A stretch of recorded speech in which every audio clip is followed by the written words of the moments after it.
بسم الله.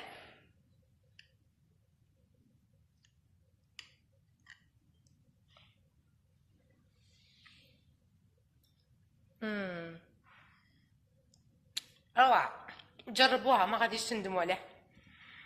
بالصحة عليكم، شهية طيبة. السلام عليكم البنات، اليوم جبت لكم وصفة تركية جد لذيذة وبمكونات بسيطة بالموز. نبدأ على بركة الله.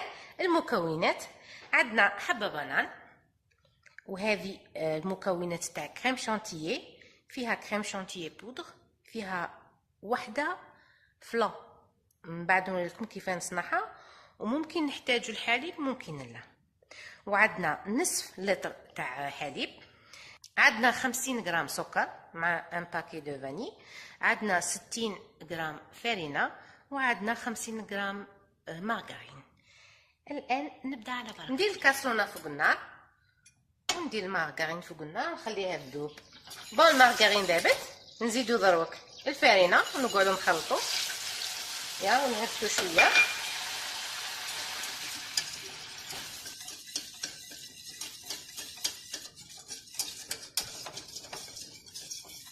نزيد عليها الحليب بشويه ونقعد نخلط. صاي درت كاع نصف لتر تاع الحليب، نديرو غير بشويه او ميم طون نخلطو، ما لازمش كاع. نزيدو السكر، هذه ما لقش تحبسي، تقعدي دائما تحركي حتى تحسيها ثقلت. ونزيدو فانيلي سكر او ميم طون راهي يحرك اللحم. بون صاي وجدت. كي تولي هكا تبقبق، ايا صاي سي بون، نقلعوها دروك من النار. راني قطعت البنان ودرت له شويه ليمون باش ما يكحلش، باش يبقى اللون تاعو شباب، وعمرته بهذه الكيفيه كيما هكا. نديرو وحده في الوسط، ايا ومن بعد نولو نديرو في الجناب في الحواش. والان قدامنا تبرد لا كريم التركيه، نعمروها وبشويه هي تدبق. ان شاء الله راهي تبان في الفيديو، باسكو المكان تاع التصوير تاعي شويه ضيق، غير بشويه باش ما تفقوش. شغل كيما هكا او ميم طون راكم تساووا فيها. الان بين نوجد لا كريم شانتيي، انا نديرها بالفلان، تخرج ما شاء الله، الذوق تاعها يخرج شباب بزاف، ميم تخرج متماسكه. ولا تقدروا هذا اختيار، يعني تقدروا ديروها بالماء بارد ولا بالحليب بارد، ولا ما يكونش عندك الحليب ويكون عندك الفلان. المهم انا دوك نديرها قدامكم، وباش الفيديو ما يجينيش يعني مده تاعو طويله بزاف، نخلطها ونعاود نرجع لكم. درت عبر تاع كريم شانتيي، نفس الشيء فلان، وحده فلان، والحليب كي نولي نخلط تولي تبالي. الا حسيتها باللي نزيدها الحليب نزيدها، الا حسيتها باللي صاي سي بون راهي تماسكت كيما ني باغي انا نخليها. دوك نعاود نرجع لكم. شوفوا كي راهي دايره دوك الكريم شانتي، يعني ما تطيحش.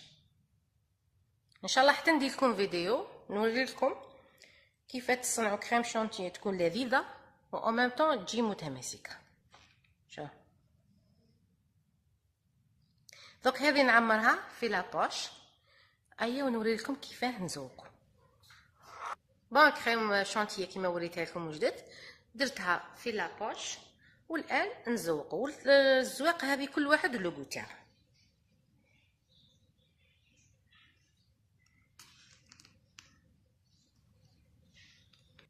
وهذه تبقى اختياري، يعني على حساب الذوق. نكملهم ونجي. الان نزوقو الكريم التركيه، انا درت فيها الورد جوري، وهذا تبقى اختياري باش يجي المنظر تاعها شباب.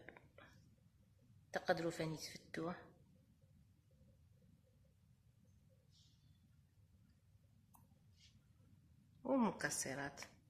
مكسرات فاني يبقاو اختياري. ديري شويه كاوكاو، شويه لوز، شويه بندق، ولا ديري ان فخ شوكولا، ديري شوكولا ولا كراميل، فاني تجي المذاق تاعها ما شاء الله. صاي كملنا التزيين. دوك نوري لكم كيفاه جات دايره.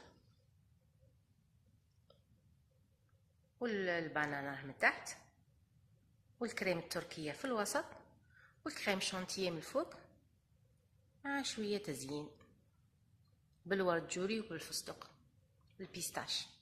ان شاء الله تكون عجبتكم هذه الوصفه، وما تنساوناش بالدعم، وفي وصفه اخرى ان شاء الله. مع السلامه.